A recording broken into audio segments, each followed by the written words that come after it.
नमस्कार दोस्तों। सभी को राम राम। सभी को राधे राधे। सब अपने अपनी पढ़ाई में व्यस्त होंगे, मस्त होंगे।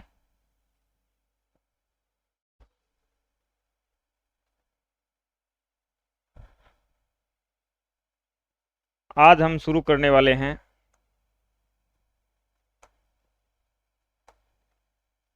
Political science. स्कूल व्याख्याता का जो प्रथम प्रश्न पत्र है, जो आज तक आए हुए क्वेश्चन है पॉलिटिकल के, लगभग 75 क्वेश्चन है।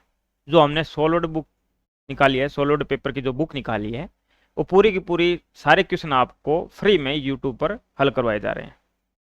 अब जो साथी कंफर्टेबल एरिया से बाहर निकलना चाहता है वो तो इसको देखे, और नहीं देखना चाहता तो फिर वो छोड़ के जा सकता है। क्योंकि जो साथी ये समझ गया कि टारगेट मैंने चुना है, लक्ष्य मैंने चुना है, तो मेहनत भी मेरे को भी करनी पड़ेगी, तो वो साथी जो कंफर्टेबल एरिया से बाहर आना चाहता है, तपना चाहता है, तो अच्छे से इसको देख ले। कहीं न कहीं आपको डायरेक्ट क्वेश्चन नहीं मिलेगा, तो ये लाइनें आपको हूबहू मिलेगी। उसकी सहायता से आप प्रश्न करने में आपको काफी मदद मिलेगी।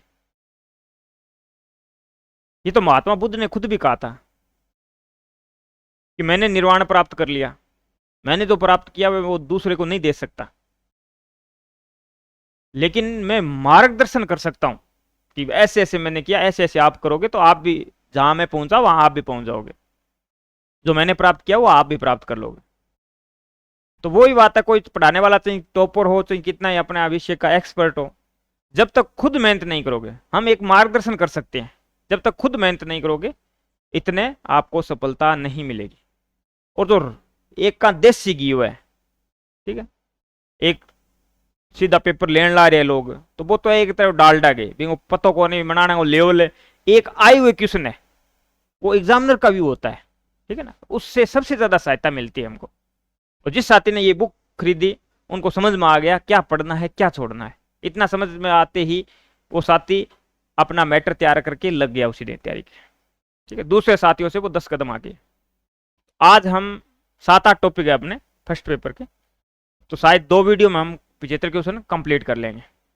थोड़ा सा आपका वो रिवाइज का टाइम चल रहा है, उस हिसाब से थोड़ा उस हिसाब से ही अपन करेंगे, ज़्यादा डीपली नहीं जाएंगे। और जो हमने ऐप में करवाया उसमें ज़्यादा डीपली गए थे, लंबे वीडियो बने थे, ठीक है। तो उस टाइम अपने पास टाइम था। तो हम शुरुआत करने वाले हैं। पहला टॉपिक है अपना भारतीय संविधान की प्रमुख विशेषताएं।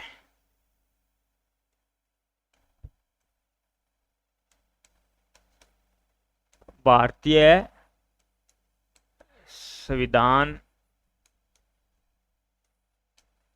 की विशेषताएं, प्रमुख मान लो, विशेषताएं मान लो, विशेषता विशेषताएं है, ठीक है। जो परीक्षा में पूछे जाते हैं वो अपन को पता लग जाएगा, इस तरह के क्वेश्चन पूछे जाते हैं।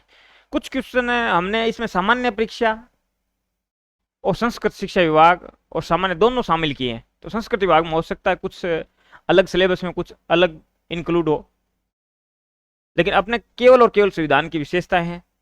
बुक वगैरह में आप देखोगे तो बहुत सारे बाजार में बुक है जिसमें पूरा पूरा संविधान दे रखा है। अब आपको पता लग जाएगा क्वेश्चन है वो विशेषताओं में से उठाए गए। तो हम शुरुआत करते हैं पहले क्वेश्चन से। सर्वोच्च न्यायालय ने निम्न में से किस निर्णय में कहा कि प्रस्तावना संविधान का भाग नहीं है? इसमें अपन को लैंग्वेज पे चलना होता है। पहली बार और भी मामलों में कहा होगा, लेकिन पहली बार किस में कहा? जैसे मूल ढांचे का सिद्धांत दिया तो वो पहली बार प्रस्तावना संविधान का मूल भाग है, उसमें संसद संशोधन कर सकती है, तो केस वादन में दिया। लेकिन RS बम्बई वाद में भी उसका समर्थन किया गया। तो अपन को केस वादन पर फोकस करना है। तो इस तरह से ये अभी संस्कृत विभाग की 2024 के पेपर भी हमने इस बुक में शामिल कर लिए थे। सबसे ज्यादा अपडेट हमने ही किया था। तो बेरोबारी मामला 1960 में हुआ था। 9वां संविधान संशोधन भी 1960 में हुआ। इसको लेके बेरोबारी एक जगह का नाम है, बेरोबारी मामला 1960। इसमें कहा गया सबसे पहले कि प्रस्तावना संविधान का भाग नहीं है। बेरोबारी यूनियनवाद 1960 में हुआ। इसमें कहा गया प्रस्तावना संविधान का भाग नहीं है, किंतु वह संविधान निर्माताओं के विचारों को जानने की कुंजी है।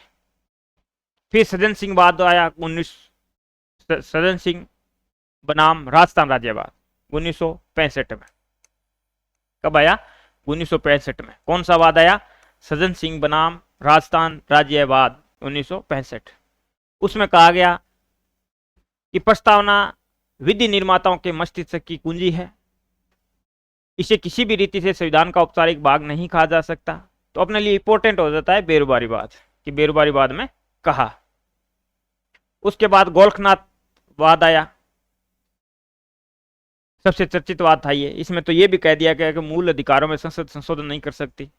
उसने कहा गोरखनाथ बनाम पंजाब राज्यवाद 1967, प्रस्तावना अनुच्छेद 368 के अंतर्गत दिए गए संशोधन की शक्ति पर किसी प्रकार का नियंत्रण या विवादित सीमाएं आरोपित नहीं कर सकती, ये कहा गया। तो अपना इसका उत्तर है बेरोबारी मामला 1960। ठीक है।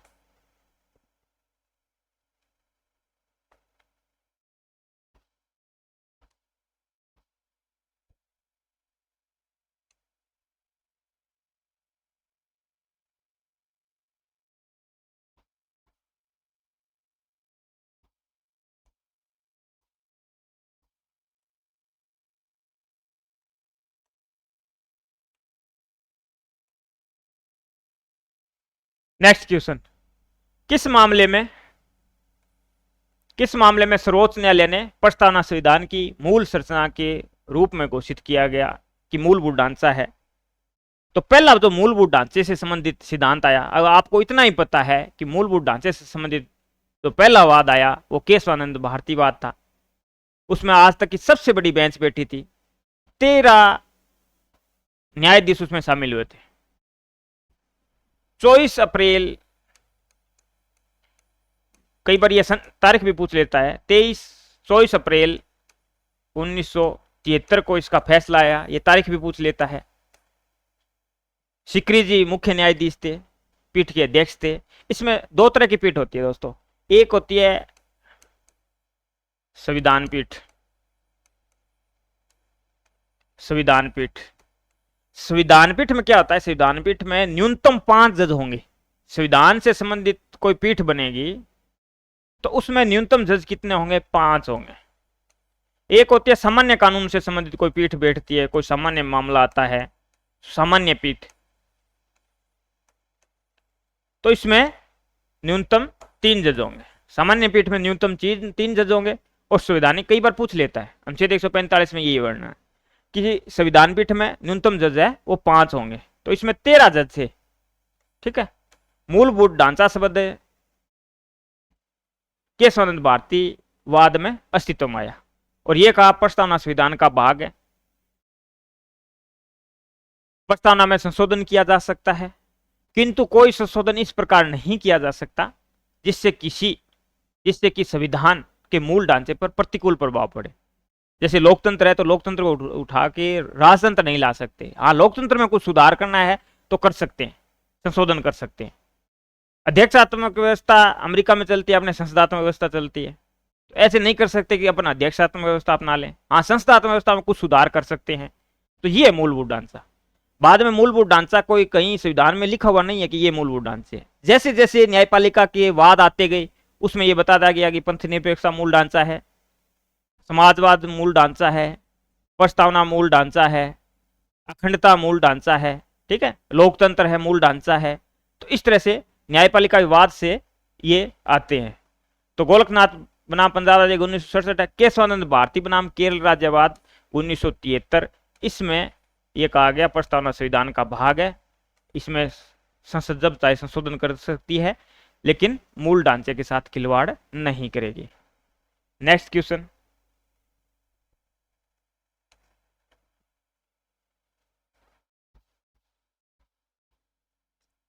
संविधान के अनुच्छेद 5 के तहत भारत में प्रत्येक व्यक्ति को नागरिकता देने के संबंध में निम्नलिखित में से कौन सा कथन सही है?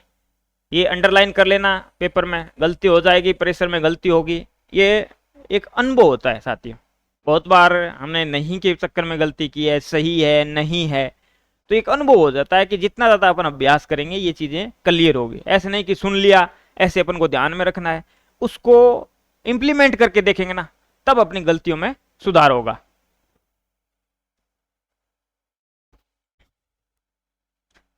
इसमें प्रत्येक व्यक्ति का अर्थ जो भारत के क्षेत्र में पैदा हुआ हो, ये भी सही है। अनुच्छेद 5 की बात कर रहा है ये नागरिकता संबंध में। नागरिकता प्रावधान कहाँ है? नागरिकता प्रावधान संविधान के भाग 2 में, भाग 2 में अनुच्छेद 5 से 11 तक नागरिकता का वर्णन है। ठीक है। और भारत में एकल नागरिकता है। विशेषताओं से संबंधित ये क्वेश्चन भी कभी न कभी आपसे पूछा जाएगा। भारत में एकल नागरिकता का प्रावधान है, जो कहां से उठाया गया है? तो वो कहां से उठाया गया है? एकल नागरिकता। एकल नागरिकता का तो प्रावधान है, एकीकृत नागरिकता है। अपन जब भी फॉर्म भरते हैं एकल नागरिकता, एकीकृत कह दिया, एकल नागरिकता। जब भी अपन कोई फॉर्म भरते हैं हमसे पूछा जाता है नागरिकता, तो हम लिखते हैं भारतीय। कोई भी चीज, राजस्थान का हो, पंजाब का हो, हरियाणा का हो, हिमाचल प्रदेश का हो, कहीं भी हो, नागरिकता क्या है? एकल है, भारतीय। ठीक है। अब अमेरिका में बात करें तो वहां शुद्ध संघात्मक व्यवस्था है, वहां पे स्टेट की अलग नागरिकता है, देश की अलग नागरिकता है। स्विट्जरलैंड की बात करें तो वहां स्थानीय स्तर पर तिहरी नागरिकता है, स्थानीय स्तर पर अलग है, राज्य स्तर पर अलग है, देश स्तर पर अलग है, देश की अलग है, फिर राज्य की अलग है, फिर स्थानीय स्तर पर अलग। तो इस तरह से अपन एकल नागरिकता, ये कहां से उठाया गया है? ये ब्रिटेन से उठाया गया। ये विशेषताओं में पूछा जा सकता है कभी न कभी, ब्रिटेन से उठाया गया।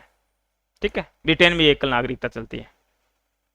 तो क्षेत्र में पैदा हुआ, ये भी सही है। जिनके माता पिता में कोई भी भारत के राज्य क्षेत्र में पैदा हुआ, ये भी सत्य है। थोड़ा सा अपन ध्यान से देखें तो क्वेश्चन का उत्तर उसी में समावेशित होता है, प्रश्न में ही आप समझ जाते हो।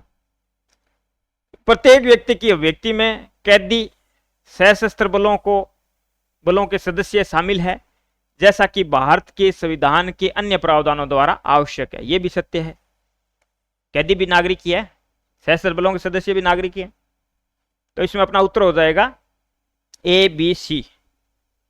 सी हो जाएगा अपना उत्तर। 3 नंबर का उत्तर हो जाएगा सी। नेक्स्ट क्वेश्चन, भारतीय संविधान में 26 जनवरी 1950 में राजस्थान को किस श्रेणी का राज्य माना गया? जैसे 26 जनवरी 1950 लागू हुआ, संविधान में 4 श्रेणियां थी, ए बी सी डी। इसे ऐसे भी लिख सकते हैं, क ख ग घ। ठीक है ना। इसे ऐसे भी लिख सकते हैं, ए ब से द। एक ही बात है। 4 श्रेणियां थी, ए बी सी डी कह दो, क ख ग घ कह दो, ए ब से द कह दो। ठीक है ना। ये एक श्रेणी थी, ये दूसरी श्रेणी थी। ठीक है ना। कोई भी शब्द यूज कर सकता है। ये तीसरी श्रेणी थी, ये चौथी श्रेणी थी। ठीक है। तो राजस्थान है वो इस श्रेणी में था, बी। किस श्रेणी में था? बी। तो यहां पे ए ब से द दे रखा है, तो ब श्रेणी में था। किस में था? ब श्रेणी में था। अब 1 नवंबर 1956 को राज्य पुनर्गठन आयोग बना। 1953 में, 1955 में उसकी रिपोर्ट आई। फजल अली आयोग के अध्यक्ष थे। फजल अली आयोग भी कहते हैं, राज्य पुनर्गठन आयोग भी कहते हैं। राज्यों का पुनर्गठन हुआ 1 नवंबर 1956 को लागू हुआ। 1 नवंबर 1956 को लागू हुआ। 14 राज्य प्लस 6 केंद्र शासित प्रदेश अस्तित्व में आए। फिर ये कैटेगरी समाप्त हो गई। ये खेल है, ये समाप्त हो गया। उसके बाद दूसरे राज्य जुड़ते गए। वर्तमान में 28 + 8 है। ठीक है। 28 + 8 288 याद रख लेना। 288, 28 राज्य, 8 केंद्र शासित प्रदेश। ठीक है। पहले 29 थे, वो 7 थे, लेकिन 9 होने थे। लेकिन इधर दादर नागर हवेली दमन दीव को 1 कर दिया गया। वो 7 थे, तो उसमें वो फिर 6 हो गए। और इधर जम्मू कश्मीर को राज्य से हटाकर केंद्र शासित एक लद्दाख बना दिया गया, एक जम्मू कश्मीर बना दिया गया। तो वो वहां 6 से वो 8 हो गए, और इधर 29 से 28 बन गए।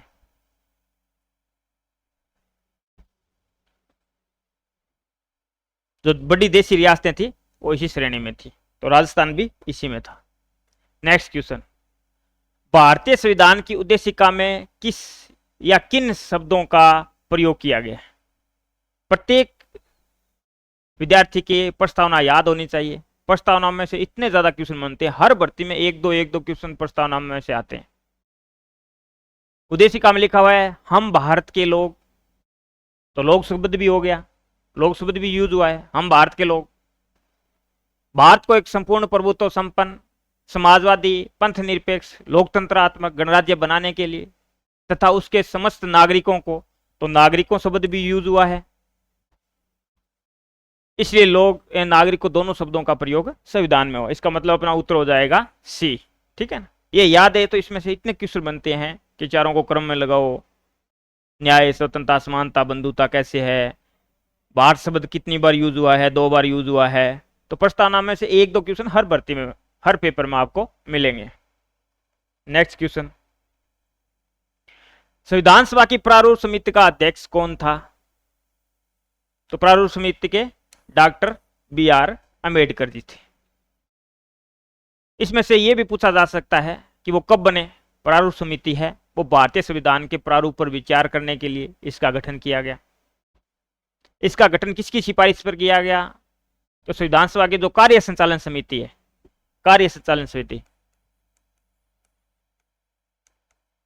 संविधान सभा की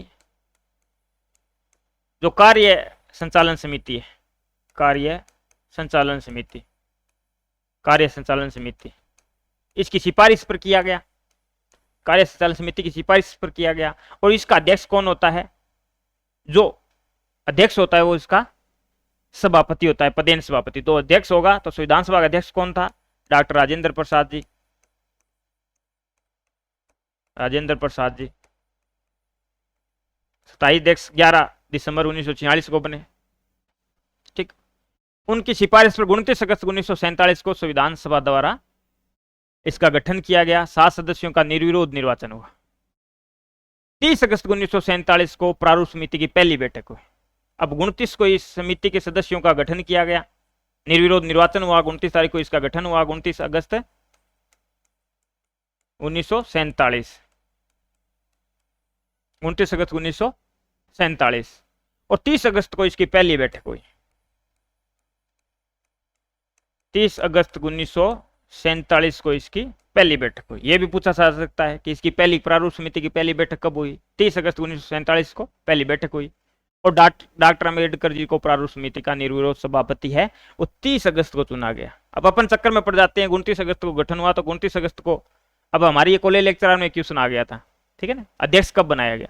तो 30 अगस्त को जो पहली बैठक हुई उसमें फिर इनको अध्यक्ष चुना गया। ठीक है, 7 का चयन हो गया, चयन हो गए, उन्हीं में से एक को अध्यक्ष बनाया गया।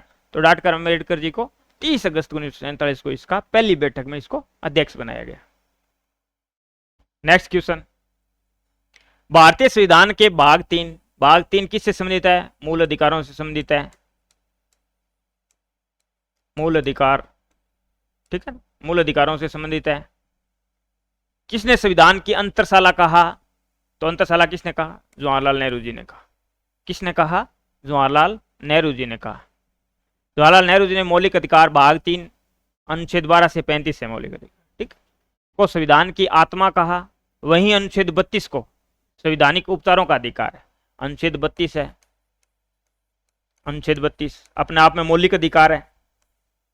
इसी के तहत अपन मौलिक अधिकारों का जब उल्लंघन होता है तो न्यायपालिका में रिट लगा सकते हैं। सुप्रीम कोर्ट में अनुच्छेद 32 के तहत और हाई कोर्ट में अनुच्छेद 226 के तहत रिट लगा सकते हैं। ये अपने आप में मूल अधिकार नहीं है, लेकिन ये अपने आप में मूल अधिकार है। मूल अधिकार कहाँ से कहाँ तक शुरू होते हैं? 12 से लेके 35 तक। तो ये भी कई बार पूछा जा सकता है। आपकी सामान्य परख होती है कि आपने क्वेश्चन रटा है या उसमें समझ विकसित की है। तो ये चीज आपको ध्यान में रखना। ये अपने आप में मूल अधिकार है। 12 से लेके 35 के अंदर है ये 32, ठीक है ना। ये मूल अधिकार नहीं है, ये संवैधानिक अधिकार है, संविधान में दे रखा है, ठीक। तो अनुच्छेद 32 को संविधान की आत्मा, हृदय और आत्मा किसने कहा? अम्बेडकर जी ने कहा। एक ग्रेनविल ऑस्टिन थे ब्रिटेन के, तो अपने संविधान पर काफी काम किया। उन्होंने भारतीय संविधान के मौलिक अधिकार और नीति निर्देश तो दोनों को संविधान की अंतरात्मा कहा। वो किसने कहा? ग्रेनविल ऑस्टिन ने, ऑस्टिन ने। इसने भाग 3 और भाग 4 दोनों को संविधान की अंतरात्मा कहा, ठीक है। अब भाग 3 को किसने संविधान की अंतरात्मा कहा, तो वो तो जवाहरलाल नेहरू ने कहा। अनुच्छेद 32 को संविधान का हृदय और आत्मा कहा, वो अम्बेडकर जी ने कहा। और मूल अधिकार और नीति निर्देशक तत्व ऐसे भी लिख सकता है, भाग 3 और भाग 4 को संविधान की आत्मा किसने कहा, अंतरात्मा किसने कहा, तो वो ग्रेनविल ऑस्टिन ने कहा। ठीक है, क्लियर है। नेक्स्ट क्वेश्चन, भारतीय संविधान में अनुच्छेद, भाग और अनुसूचियों की संख्या है कितनी है, 395 अनुच्छेद है। ठीक है, तो ये नहीं हो सकता, ऐसे भी काट के करोगे तो गलतियां नहीं होगी। ठीक है, 2 तो अपना आप चले गए, 20 भाग है, ये भी नहीं है, इस 2 में ही है। ठीक है, और 12 अनुसूचियां, तो वर्तमान में है 395 अनुच्छेद है, 22 भाग है, 12 अनुसूचियां हैं। अब आपको पूछ सकता है मूल संविधान में कितने थे,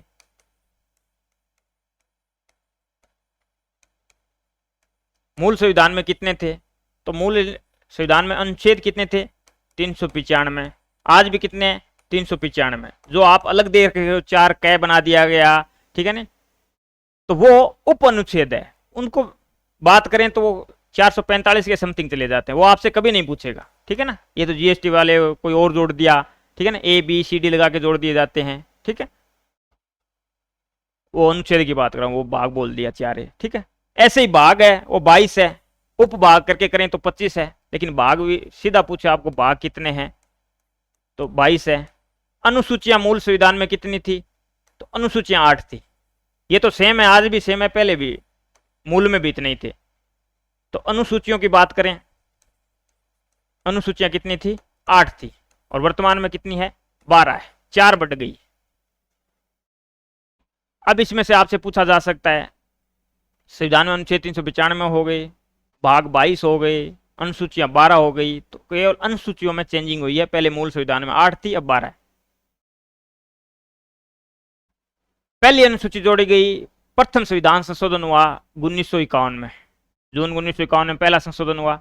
उस टाइम अपनी संसद अस्तित्व में नहीं थी, संविधान सभा है वो ही संसद के रूप में काम कर रही थी, अंतरिम संसद जो अनुच्छेद 380 में यूज हुआ है। ठीक है, अंतरिम संसद थी, तो वो भूमि सुधार से संबंधित था।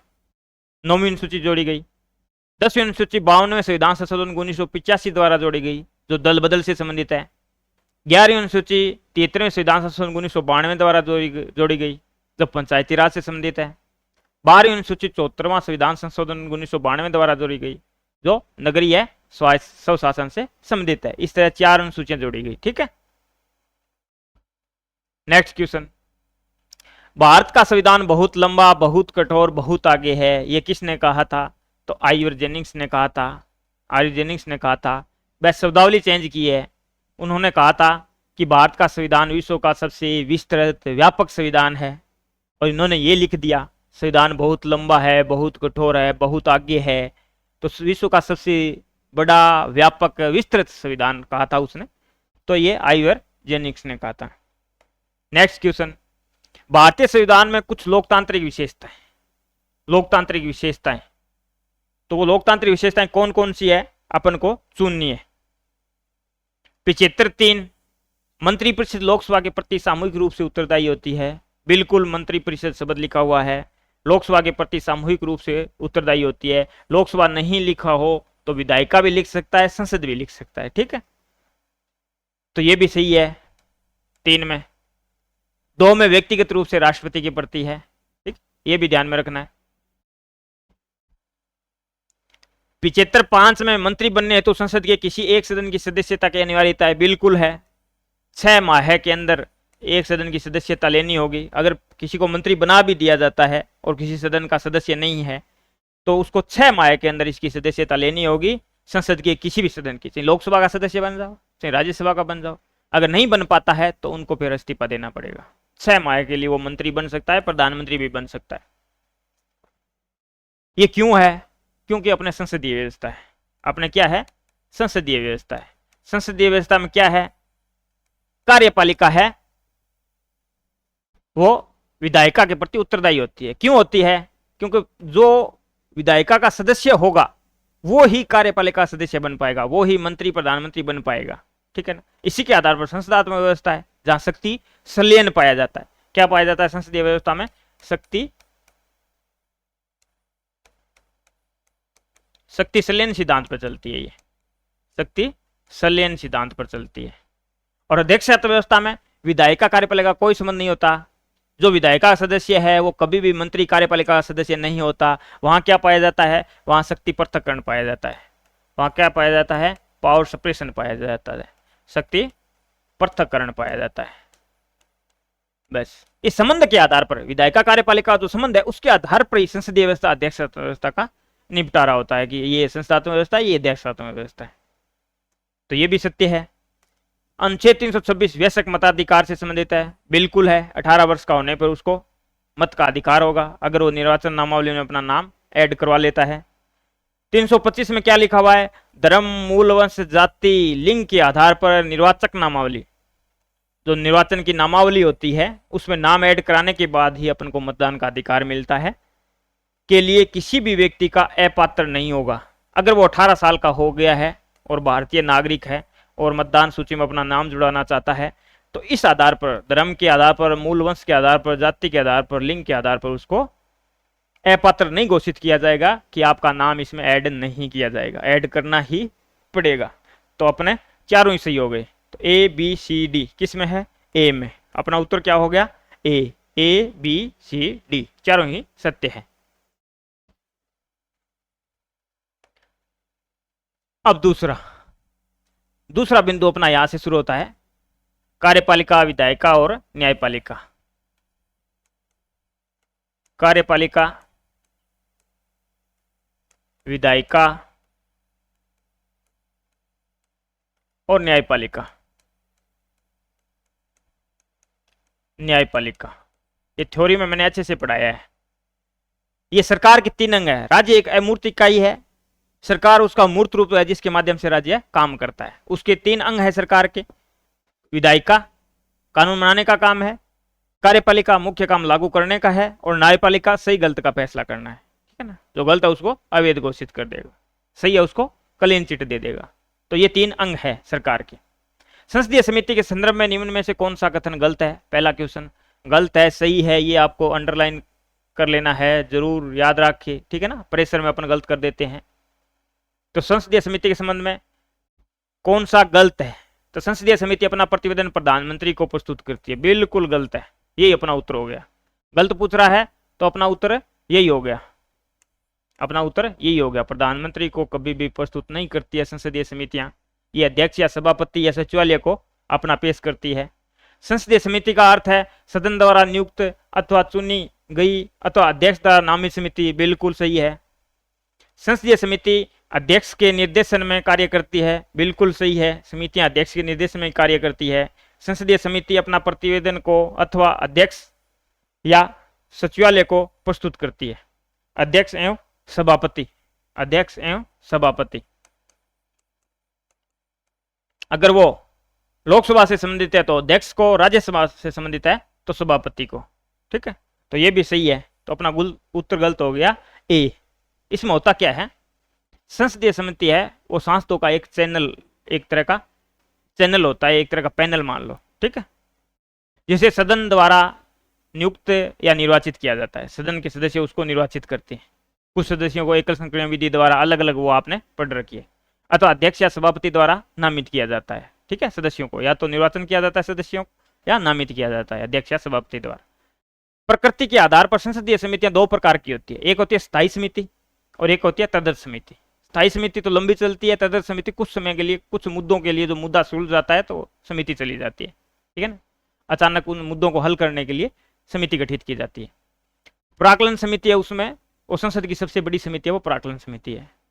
समिति अध्यक्ष सभापति के निर्देशन में कार्य करती है, ये हमने पढ़ लिया है। और अपना वार्षिक प्रतिवेदन सदन को अथवा सदन के अध्यक्ष ऑब्लिक सभापति को, जिससे संबंधित है, अगर लोकसभा से संबंधित है तो अध्यक्ष को, और राज्यसभा से संबंधित तो सभापति को, क्योंकि राज्यसभा के अध्यक्ष को सभापति कहते हैं। सभापति कौन होता है राज्यसभा का? जो राष्ट्रपति बनेगा वो पदेन सभापति होगा। पदेन मतलब जो उपराष्ट्रपति बनेगा वो ऑटोमेटिक ही राज्यसभा का सदस्य होगा, वो अध्यक्ष उसका सभापति होगा। और या फिर सचिवालय को प्रस्तुत करती है, तो प्रधानमंत्री को कभी प्रस्तुत नहीं करती। नेक्स्ट क्वेश्चन, उच्चतम न्यायालय की पद्धति एवं प्रक्रिया के साधारणतः विनियमन के लिए नियम कौन बनाता है?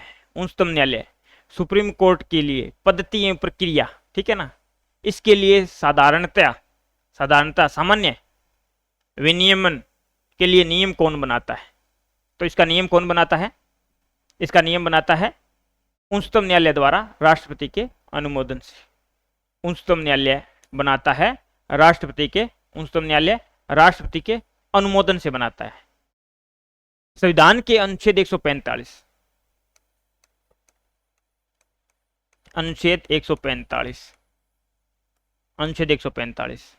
क्या लिखा है? के अनुसार संसद द्वारा बनाई गई किसी विधि के उपबंधों के अधीन रहते हुए, संसद ने जो विधि बना रही है उस उपबंधों के अधीन रहते हुए उच्चतम न्यायालय समय समय पर राष्ट्रपति के अनुमोदन से न्यायालय की पद्धति और प्रक्रिया के साधारणतः विनियमन के लिए नियम बनाएगा। तो संसद विधि बना रखी है उसके अधीन रहते हुए, ठीक है, तो राष्ट्रपति के अनुमोदन से समय समय पर विनियमन के लिए साधारणतः नियम बनाएगा, वो उच्चतम न्यायालय बनाएगा। नेक्स्ट क्वेश्चन, भारत के संविधान में अपनाई वेस्टमिनिस्टर प्रणाली का संबंध है, तो किससे संबंध है? संसदीय प्रणाली से। संसदीय प्रावधान है वो ब्रिटेन से, सारे संसदीय प्रावधान हमने ब्रिटेन से लिए। ब्रिटेन में संसद की संप्रभुता है, अपने संविधान की संप्रभुता है।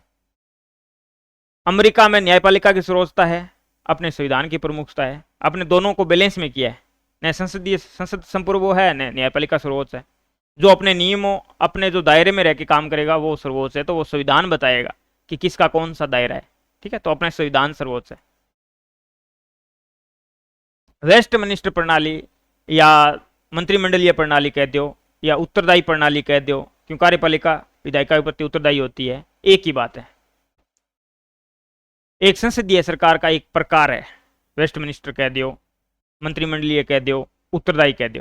जो एक लोकतांत्रिक संसदीय शासन प्रणाली है, यह प्रणाली ब्रिटेन की संसद की सभा स्थल पैलेस ऑफ वेस्टमिनिस्टर के नाम पर, जो उनका पहली जो मीटिंग हुई थी, उनका जो संसद भवन था उसका नाम था पैलेस ऑफ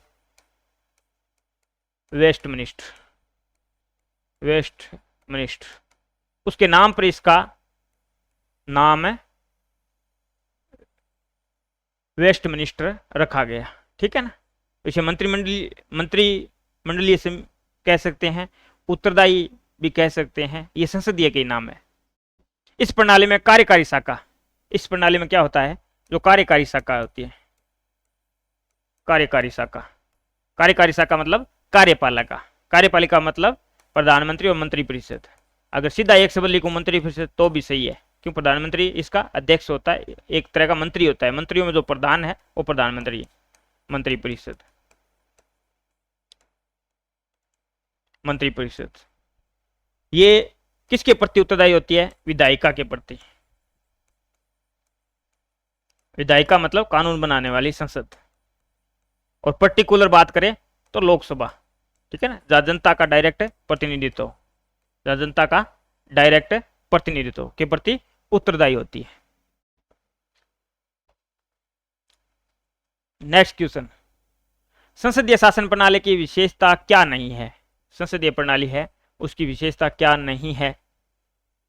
संसद की सर्वोच्चता बिल्कुल, अपने नहीं है तो अलग बात है, संसद कानून तो बनाती है। जैसे न्यायपालिका कोई अवैध घोषित करता है दूसरे तरीके से बना देती है, तो कानून बनाना का मेन प्रमुख काम है वो विधायिका का है, ठीक है।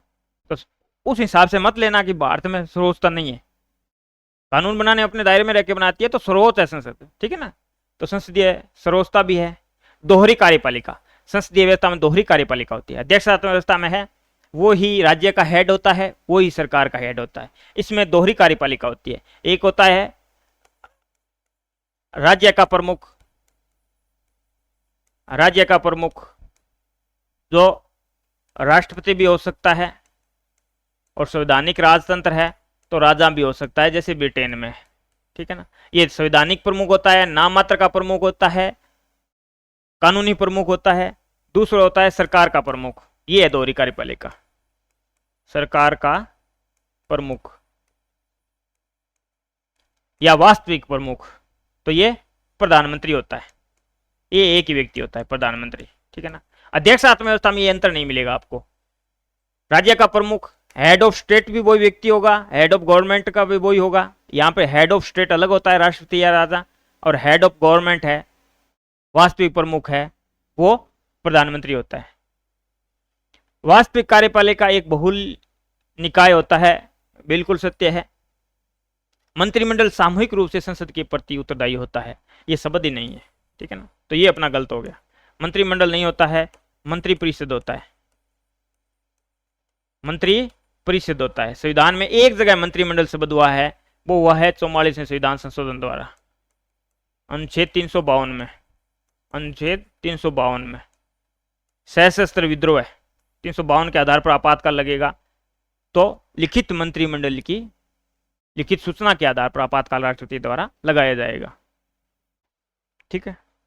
तो मंत्री परिषद शब्द है, तो ये गलत हो गया अपना, ठीक है, नहीं है पूछा है, ठीक है।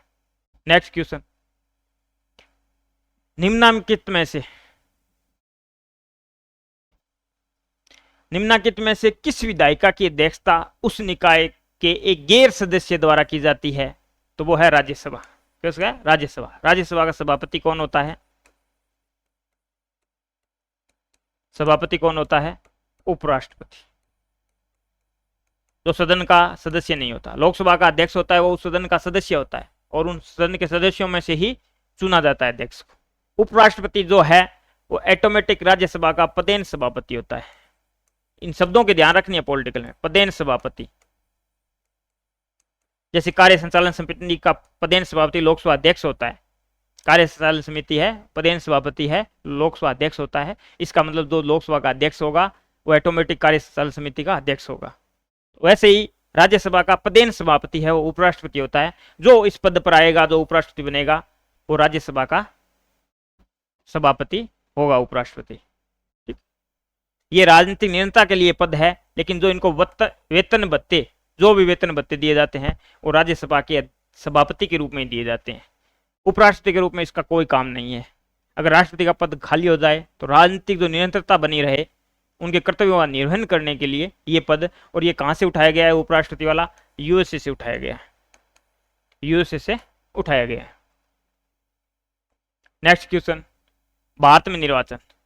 अपना 3 नंबर टॉपिक आ गया, भारत में निर्वाचन, 3 नंबर टॉपिक, ठीक।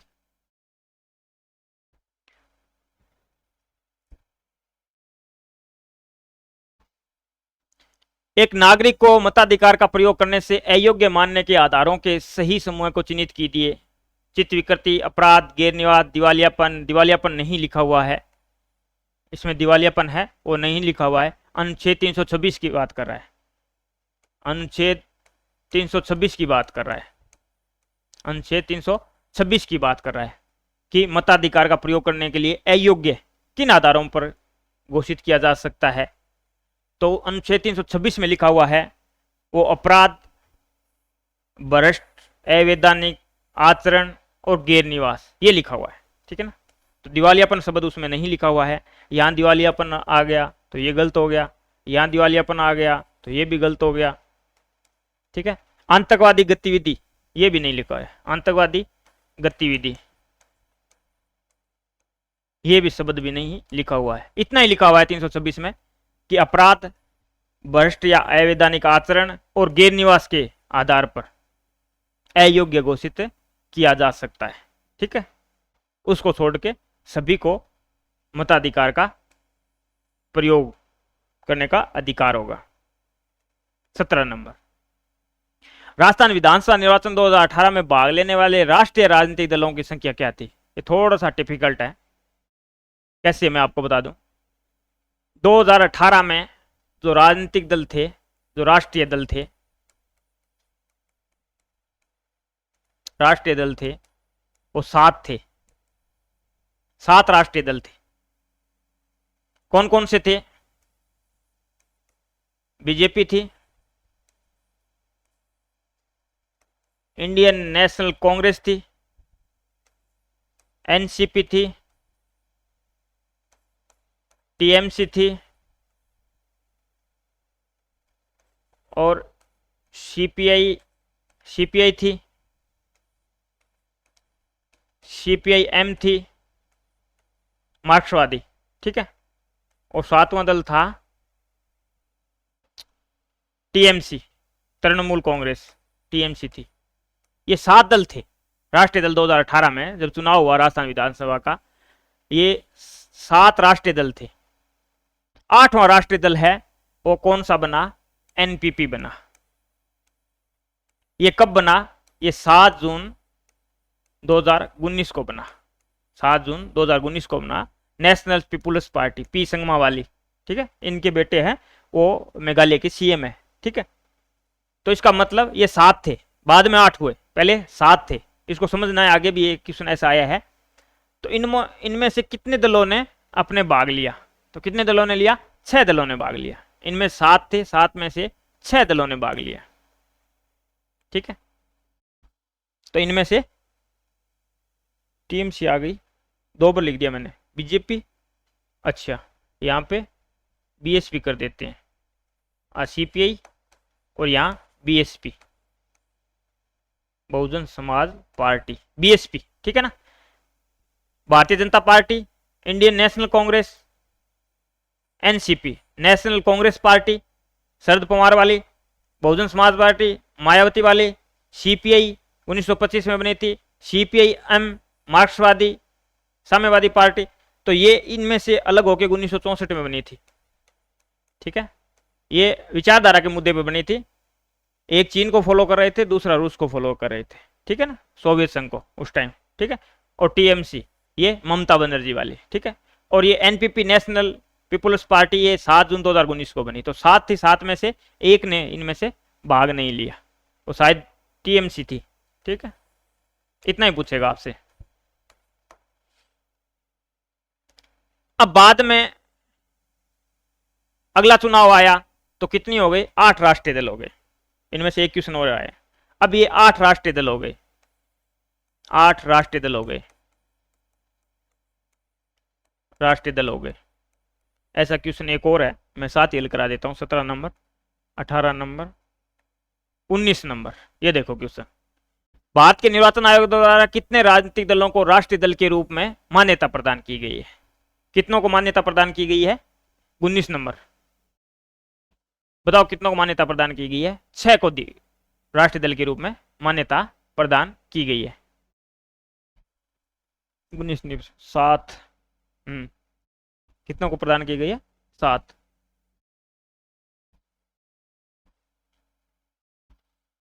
छह, ठीक है।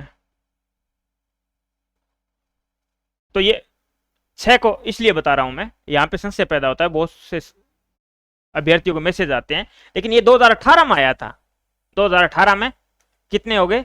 7। 2018 में क्वेश्चन आया तो 7 थे। 2018 में क्वेश्चन आया तब कितने थे? 7 थे। क्योंकि 8वां जो राष्ट्रीय दल बना, 8वां जो राष्ट्रीय दल का दर्जा मिला, राष्ट्रीय दल का जो दर्जा मिला, वो किसको मिला? एनपीपी को मिला। कई बार मैं भी इसमें थोड़ा सा, एनपीपी, नेशनल पीपुल्स पार्टी, लेकिन इसको कब मिला? 7 जून 2019 को मिला। ये क्वेश्चन कब आया है? 18 में आया है, ठीक है ना। वर्तमान में पूछे तो वर्तमान में 6 राष्ट्रीय दल है। अपन वापस चलते हैं, वर्तमान में 6 राष्ट्रीय दल है। ये क्लियर हो गया? वर्तमान में 6 राष्ट्रीय दल है। कौन कौन से है? बीजेपी है, इसको बाहर कर दिया गया, गलती से। इंडियन नेशनल कांग्रेस है, एनसीपी शरद पवार वाली को बाहर कर दिया गया, बीएसपी है, सीपीआई है, सीपीआई को बाहर कर दिया गया, सीपीआई-एम है, सीपीआई-एम है, ठीक है। तो 1 2 3 4 और इसको भी बाहर कर दिया गया, और एक ये है 4 और ये है 5। वर्तमान में पूछे तो 5, और छठा है वो आप पार्टी है, आप पार्टी, इसको छठी पार्टी ये है, इसको 2023 में राष्ट्रीय पार्टी का दर्जा दिया गया। और नेशनल कांग्रेस पार्टी, इसको बाहर कर दिया गया है, राष्ट्रीय दल का दर्जा समाप्त कर दिया गया है, सीपीआई का कर दिया गया है और तृणमूल कांग्रेस का कर दिया गया है। ये है अब क्लियर, ठीक है ना। तो ये आपको अच्छे से ध्यान रखना है। इन्हें पूछा राजस्थान विधानसभा निर्वाचन 2018 में भाग लिया, तब कितने राष्ट्रीय दल थे? 7 राष्ट्रीय दल थे, 6 ने भाग लिया, क्योंकि 8वां है वो एनपीपी बना। 2018 में क्वेश्चन आया उसमें कितने राष्ट्रीय दल थे, तो 2018 तक 7 ही राष्ट्रीय दल होंगे, क्यों 8 या एनपीपी 2018 के बाद बना, 7 जून 2019 को बना था। वर्तमान में पूछे तो 6, 8 से 8 में से 3 को समाप्त कर दिया गया, राष्ट्रीय दल का दर्जा समाप्त कर दिया, तो बचे 5 और छठा है आपको जोड़ दिया गया। तो राष्ट्रीय दल कितने हो गए? वर्तमान में 6 राष्ट्रीय दल है, ये आपको ध्यान में रखना है। अब इनका मिलान करना है। ये अपना टॉपिक है निर्वाचन से संबंधित है, तो निर्वाचन से ये राजनीतिक दल पूछे जा रहे हैं। बहुजन समाज पार्टी का क्या निशान है? आती है, लेकिन एक जगह इसका आती नहीं है, असम। असम में इसको हाथी को छोड़कर दूसरा चुनाव चिन्ह लेना पड़ता है। असम में असम जो परिषद है पार्टी, उसका पहले से ही हाथी निशान है, इसलिए आती है वो असम में इनको नहीं दिया जाता है। असम को छोड़ के आपको कभी न कभी पूछेगा ये क्वेश्चन कि असम में बहुजन समाज पार्टी का निशान क्या है, तो उनको अलग से निशान दिया जाता है, ठीक है ना। आती नहीं है, आती है वो असम, वो क्षेत्रीय दल है वहां पे, असम परिषद है, उसका है आती, ठीक है। और इनका आती है राष्ट्रवादी कांग्रेस, ये एनसीपी की बात कर रहा है। एनसीपी का क्या है? घड़ी है, एनसीपी। नेशनल कांग्रेस पार्टी, राष्ट्रीय दर्जा समाप्त कर दिया गया है, शरद पवार वाली, भतीजा है वो अजीत पवार, वो दोनों आपस में लड़ रहे हैं, वो एनसीपी। तेलंगाना राष्ट्र समिति है, इसका कार है। इंडियन नेशनल लोकदल है, इनेलो, इसका चश्मा है, इनेलो, हरियाणा में देवीलाल जी ने बनाई थी, ओम प्रकाश जी थे इसका सुप्रीमो, अब अभय चौटाला संभाल रहे हैं, पोते हैं देवीलाल जी के और ओम प्रकाश चौटाला के बेटे हैं, ठीक है। तो ये मिलान कैसे हो रहा है? बहुजन समाज पार्टी 3, चारों में 3-3 है, ऐसे करोगे तो गलत होने की संभावना कम है। राष्ट्रवादी कांग्रेस पार्टी घड़ी है 1, तो 1 इसमें है, इसमें नहीं है, इसमें है और इसमें नहीं है, तो ये 2 तो चले गए। अब आपको पता लगेगा 2 में से। तीसरा देखते हैं, तेलंगाना कार है 2 नंबर, तो इसमें भी नहीं है, तो अपना उत्तर ये आ गया, ठीक है। इस तरह से करोगे तो गलती होने की शून्य संभावना है। नेक्स्ट क्वेश्चन ये हमने कर लिया था, 2018 में आया था, तब 7 ही थे। 8वां कब बना था? राष्ट्रीय दल एनपीपी 7 जून 2019 में बना था, ठीक है। वर्तमान में पूछे तो 6 है, 3 की समाप्त कर दी गई है, NCP National Congress party Sharad Pawar वाली, दूसरी टीएमसी ममता बनर्जी वाली और एक सीपीआई। 3 की सदस्यता है, राष्ट्रीय दल का दर्जा है वो समाप्त कर दिया गया है।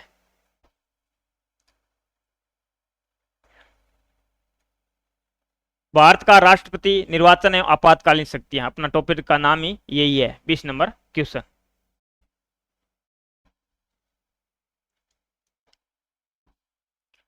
निम्नलिखित में से किस अनुच्छेद में यह उल्लेख किया गया है कि जब लोकसभा सत्र में नहीं है तब राज्य की संचित निधि में से व्यय के लिए संसद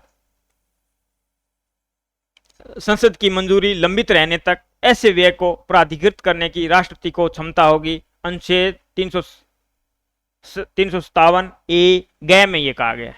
अनुच्छेद 357 ए ग में ये कहा गया है। क्या कहा गया है? इसमें कहा गया है कि राज्य में राष्ट्रीय शासन अनुच्छेद 356 लगने की स्थिति में राज्य की संचित निधि पर संसद का नियंत्रण स्थापित हो जाता है, परंतु जब लोकसभा सत्र में नहीं है तब राज्य की संचित निधि में व्यय के लिए संसद की मंजूरी लंबित रहने तक ऐसे व्यय को प्राधिकृत करने की राष्ट्रपति को क्षमता होगी। ये किस अनुच्छेद में लिखा गया है? ये 357 ए ग में लिखा गया है। नेक्स्ट क्वेश्चन, राष्ट्रपति की आपातकालीन शक्तियों के बारे में निम्नलिखित में से कौन सा गलत है? ये चीज ध्यान में रखनी है, कौन सा गलत है। राष्ट्रपति द्वारा वित्तीय आपातकाल तब घोषित किया जा सकता है जब भारत या उसके क्षेत्र के किसी भाग की वित्तीय स्थिरता या साख खतरे में है। बिल्कुल सही है, अपन को गलत चुनना है। वित्तीय आपातकाल के दौरान राज्य के मामलों से जुड़े सेवारत लोगों के वेतन और भत्तों में कटौती की जा सकती है। बिल्कुल सही है। सुप्रीम कोर्ट, हाई कोर्ट के जजों के वेतन में भी कटौती की जा सकती है एक ही परिस्थिति में, और कोई अलाभकारी परिवर्तन नहीं किया जाएगा बाद में, लेकिन वित्तीय आपातकाल लगा है तब अलाभकारी परिवर्तन, हर जगह ये लाइन दी होती है। ठीक, वित्तीय आपातकाल के दौरान राज्य विधायिका द्वारा पारित विधेयकों को राष्ट्रपति के विचार के लिए आरक्षित किया जाता है, ये गलत है। वित्तीय आपातकाल की घोषणा सामान्यतः 2 माह की अवधि के लिए प्रभावी रहती है, ये भी सही है। तो अपना उत्तर सी हो जाएगा। सी गलत क्यों है? इसने कहा है कि वित्तीय आपातकाल के दौरान राज्य विधायिका द्वारा पारित विधेयकों को राष्ट्रपति के विचार के लिए आरक्षित किया जाता है। सारे विधायकों को आरक्षित नहीं किया जाता। कौन कौन से आरक्षित किए जाते हैं? इसमें स्पष्ट लिखा होता है, वित्तीय आपातकाल के दौरान राज्य विधायिका द्वारा पारित धन विधेयकों या अन्य ऐसे विधेयक जिनको अनुच्छेद 207 के उपबंध, या तो वित्त संबंधित तो धन विधेयक है, या फिर ऐसे विधेयक जिनको अनुच्छेद 207 के उपबंध लागू होते हैं जिसमें, उन्हीं को राष्ट्रपति विचार के लिए आरक्षित रखा जाता है। सभी विधेयकों को नहीं रखा जाता, इसलिए अपना उत्तर हो जाता है सी। ठीक है, क्लियर है? अब आगे देखते हैं, मिलान करना है। राष्ट्रपति के निर्वाचन हेतु निर्वाचक मंडल अनुच्छेद 54 में है, संसद के दोनों सदनों के निर्वाचित सदस्य और राज्यों की विधानसभाओं के निर्वाचित सदस्य। विधानमंडल नहीं यूज किया मैंने किया है, ऐसे भी लिखा जा सकता है, लोकसभा राज्यसभा के निर्वाचित सदस्य, राज्यों की विधानसभाओं के निर्वाचित सदस्य, या संसद के दोनों सदनों के निर्वाचित सदस्य और विधानसभाओं के निर्वाचित सदस्य। ठीक है, विधानमंडल सब नहीं हुआ, विधानमंडल में विधान परिषद भी शामिल होता है। तो 54 में दिया हुआ है, तो अपन देखेंगे ए में 4, इसमें भी है। ये दोनों अपने गलत हो गए, इनको देखने की जरूरत नहीं है। इस तरह से आप पेपर में करोगे तो गलती बहुत कम होगी। हमारा यहाँ सॉल्वर्ड कराने का मतलब ये नहीं है, ये चीजें भी है कि आपको ध्यान कैसे रखना है, क्वेश्चन को समझना कैसे है, ये चीजें भी आपकी क्लियर होगी। जो जितना ज्यादा तपेगा, जितनी ज्यादा मेहनत करेगा, वो ही सफल होगा, निश्चित है। ठीक है ना? अपन जब मेहनत करते हैं तो अपन को पता होता है हमने खामियां कहाँ छोड़ी। मैं जब पढ़ता था, किताब मेरे आगे होती तो मेरा दिमाग कहाँ होता था, कितना मैंने मेहनत की। जिस दिन ऐसे हो जाए कि दोनों चीज करनी और कथनी एक हो जाए, जो कह रहा हूं वो ही कर रहा हूं, तो उस दिन सफलता आपसे दूर नहीं है साथियों। हो सकता है आज कम सीटें हो, जल्द और भर्ती आ जाएगी, तो निश्चित रूप से आपको सफलता मिलेगी। ये प्रतियोगी परीक्षाएं आपकी पेशेंस की परीक्षा लेती है, क्यों? पेशेंस तो पूरी लाइफ में आपके काम आएगा। धैर्य तो आदमी जो जितना ज्यादा धैर्य रखेगा उतना ही वो अपनी लाइफ में सक्सेस होगा। ठीक है, राष्ट्रपति के निर्वाचन हेतु योग्यताएं किस में है? योग्यताएं 58 में है, और राष्ट्रीय निर्वाचन से जो शर्तें हैं वो 59 में। शर्तें हैं वो किस में है? 59 में। तो इसमें 1, बी में 1। अपना उत्तर हो गया सी। अपना उत्तर क्या हो गया? सी। यस, यहां से पता लग गया, आगे देखने की जरूरत नहीं है। अपना उत्तर हो गया सी। बस 2 आए, आगे पीछे, आगे आए चाहे ना आए। राष्ट्रपति महाभियोग 56 में है कि राष्ट्रपति को पद से कार्यकाल के बारे में कि 5 साल रहेगा, लेकिन महाभियोग दोबारा हटाया भी जा सकता है। और राष्ट्रपति के महाभियोग का आधार संविधान का उल्लंघन या अतिक्रमण, और 61 में इसके आधार पर जो प्रक्रिया दी हुई है महाभियोग की, वो 61 में दी हुई है। तो अपने 2 के आधार पर उत्तर हो गया, आगे बढ़ने की जरूरत है। अपना टाइम भी बच गया है, इस हिसाब से अपन को टाइम को भी बचाना है। थोड़ा पेपर कई बार लेंथ ही आ जाता है, सेकंड पेपर। फर्स्ट भी लेंथ ही अपने आप में, मैथ है, साइंस है, जो आर्ट के स्टूडेंट है उनको ज़्यादा टाइम लगता है उस चीज़ में, तो अपने को टाइम मैनेज है वो इन क्वेश्चनों में करना होगा। नेक्स्ट क्वेश्चन, भारत के संविधान के अनुच्छेद 60 के अनुसार राष्ट्रपति द्वारा शपथ या प्रतिज्ञान के शब्दों का निम्नलिखित में से सही क्रम कौन सा है? आजकल ये इस तरह के क्वेश्चन बहुत पूछे जाने लगे। अनुच्छेद 15 में जाति, धर्म, लिंग, जन्म स्थान, इनमें से सही क्रम कौन सा है?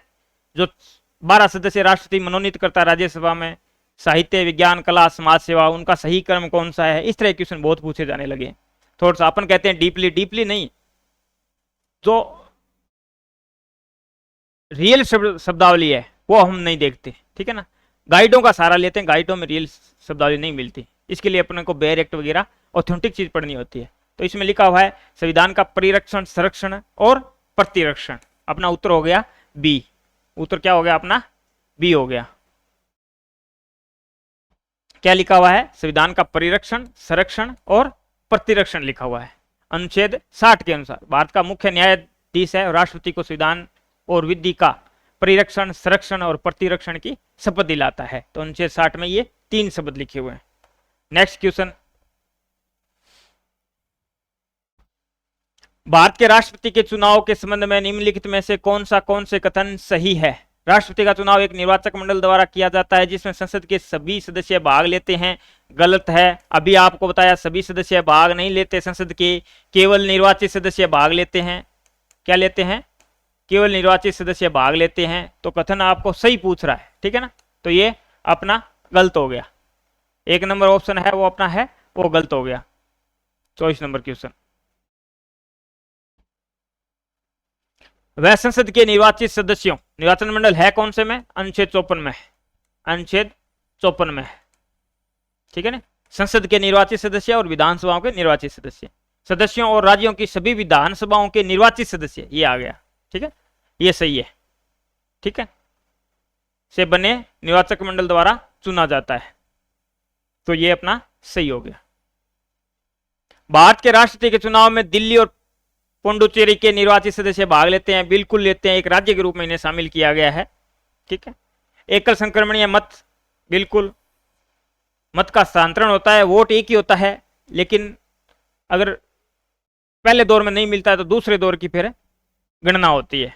तो वोट एक ही रहता है, वोट का स्थानांतरण हो जाता है। एकल संक्रमणीय और गुप्त मतदान के माध्यम से अनुपातिक प्रतिनिधित्व की प्रणाली लागू होती है। एक अनुपात में उनको वोट प्राप्त करना होता है, 50% + 1, ठीक है ना, 50% + 1, ये रेशो इनको प्राप्त करना ही होता है। पूर्ण बहुमत उनको प्राप्त करना होता है एक तरह से, ठीक है। तो अपना ये भी सही है। तो अपना हो गया 2, 3, 4, 1 नंबर गलत है, ठीक। भारत के संविधान की उद्देशिका की कौन सी विशेषता निर्वाचित राष्ट्रपति रेखांकित करती है? तो वो करती है गणराज्य। गणराज्य का मतलब है राष्ट्राध्यक्ष निर्वाचित होगा, वंशानुगत नहीं होगा। ये हमने कई बार पढ़ा है, ठीक है। अपनी प्रस्तावना में लिखा हुआ है संपूर्ण प्रभुत्व, समाजवादी, पंथनिरपेक्ष, लोकतंत्रात्मक गणराज्य। गणराज्य का मतलब ये होता है, गणतंत्र कहते हैं, गणराज्य का मतलब होता है राष्ट्राध्यक्ष है वो प्रत्यक्ष या अप्रत्यक्ष रूप से निर्वाचित होगा, वो वंशानुगत नहीं होगा। जैसे ब्रिटेन में राजा होता है, वो वंशानुगत होता है, ठीक है। तो वहां राजतंत्र है, संवैधानिक राजतंत्र। भारत के राष्ट्रपति की निषेधाधिकार शक्ति के बारे में निम्नलिखित में से कौन सा कथन गलत है? राष्ट्रीय राज्य व्यवस्थापिका द्वारा, गलत पूछ रहा है, राष्ट्रीय राज्य व्यवस्थापिका द्वारा पारित ऐसे विधेयकों को अनुमोदित करने से इनकार कर सकता है जो राज्यपाल द्वारा उनके अनुमोदन के लिए आरक्षित रखे गए हैं। टाइम काफी हो गया, चलो एक क्वेश्चन और कर लेते हैं। राष्ट्रीय राज्य व्यवस्थापिका द्वारा पारित ऐसे विधेयकों को अनुमोदित करने से इनकार कर सकता है तो राज्यपाल द्वारा उनके अनुमोदन के लिए आरक्षित रखा गया है, ठीक है ना। 200 के तहत राज्यपाल आरक्षित रखता है और 201 के तहत फिर ये अनुमोदित वगैरह करना, जो फैसला लेना है राष्ट्रपति 201 के तहत रहता है, अनुच्छेद 201 के तहत, ठीक है। ये अपन को गलत पूछ रहा है। राष्ट्रपति ऐसे विधेयकों को राज्य व्यवस्थापिका द्वारा पुनर्विचार करने के लिए राज्यपाल को निर्देशित कर सकता है, बिल्कुल कर सकता है, यह भी सत्य है।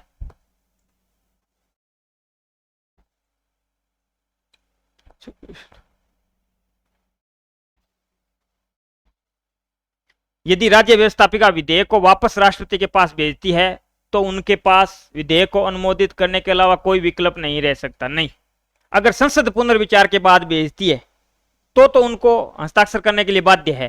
लेकिन जो राज्यपाल ने विधेयक राष्ट्रपति के लिए रखा था, अगर वो पुनर्विचार के लिए राष्ट्रपति कहता है और पुनर्विचार के बाद विधानमंडल उसको वापस भेजता है राष्ट्रपति के लिए, तो राष्ट्रपति उस पर बाध्य नहीं है हस्ताक्षर करने के लिए, ठीक है ना, अनुमोदित करने के लिए बाध्य नहीं है। तो अपना उत्तर हो गया सी। राज्य व्यवस्थापिका द्वारा पारित विधेयक को सीधे अनुमोदित नहीं करने की शक्ति राष्ट्रपति को दरअसल राज्यपाल के माध्यम से प्राप्त होती है। राज्य व्यवस्थापिका द्वारा पारित विधेयक को सीधे अनुमोदित नहीं करने की शक्ति है वो राष्ट्रपति को दरअसल राज्यपाल के माध्यम से प्राप्त होती है। तो ये भी सत्य है। तो अपना उत्तर हो गया सी। उत्तर क्या हो गया? सी हो गया। नेक्स्ट क्वेश्चन, निम्नलिखित में से कौन सा अनुच्छेद राज्य में संवैधानिक तंत्र की विफलता के प्रावधान को परिभाषित करता है? राज्य में संवैधानिक तंत्र की विफलता, संवैधानिक तंत्र विफल हो गया है तो क्या लगाना पड़ेगा, राष्ट्रपति शासन, तो अनुच्छेद 356। ये राष्ट्रपति शासन या राज्य आपातकाल की बात कर रहा है, इसे राष्ट्रपति शासन कह सकते हैं या राज्य आपातकाल कह सकते हैं, अनुच्छेद 356। ठीक है, अनुच्छेद 27 में बी है, अनुच्छेद 356 की बात कर रहा है। अनुच्छेद 356 क्या है, यदि राष्ट्रपति का किसी राज्य के राज्यपाल से प्रतिवेदन मिलने पर या अन्यथा यह समाधान हो जाता है कि ऐसी स्थिति उत्पन्न हो गई है जिन्होंने उस राज्य का शासन इस संविधान के उपबंधों के अनुसार नहीं चलाया जा सकता है, ऐसा प्रतिवेदन राज्यपाल भेजता है, तो वहां पर राष्ट्रपति शासन लगा दिया जाता है। नेक्स्ट क्वेश्चन 28, निम्नलिखित में से किन राज्यों का संबंध संविधान के अनुच्छेद 371 से है, तो महाराष्ट्र और गुजरात का है। अनुच्छेद 371 से 371 जे तक, ठीक है ना, क्लोज जे तक है। अलग अलग राज्यों को विशेषाधिकार दिए गए हैं, जितने जम्मू कश्मीर को 370 के तहत दिए गए उतने नहीं है, क्योंकि उसका तो संविधान ही अलग था। ठीक है, उसका झंडा ही अलग था, लेकिन ऐसे नहीं दिया गया, लेकिन उनको अलग से छूट दी गई है, उनको अलग अलग विशेष अधिकार भी दिए गए हैं। नागालैंड को दिए, पूर्वी राज्यों को लगभग दिए गए हैं। ठीक है, तो ये 371 है, वो महाराष्ट्र और गुजरात से संबंधित है।